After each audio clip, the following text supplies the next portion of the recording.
Hello, I'm Vidya, your tutor. Let's learn Animal Kingdom together, step by step. In this chapter, we learn how animals are classified using their body symmetry, organization, body cavity, and other basic features into different phyla.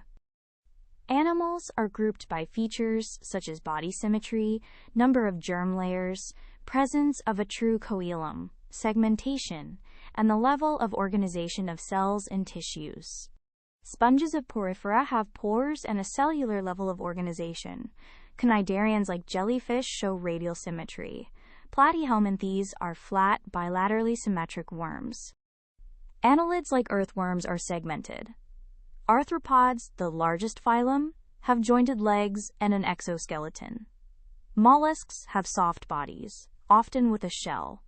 Chordates have a notochord and a dorsal hollow nerve cord. This phylum includes fishes, amphibians, reptiles, birds, and mammals, the most familiar animals. Animals connect into food chains, where energy flows from producers to consumers. Grass feeds a deer, and the deer is eaten by a tiger. To recap, animals are classified by symmetry, body cavity, and organization into phyla, with chordates standing out by their notochord and nerve cord. Great work!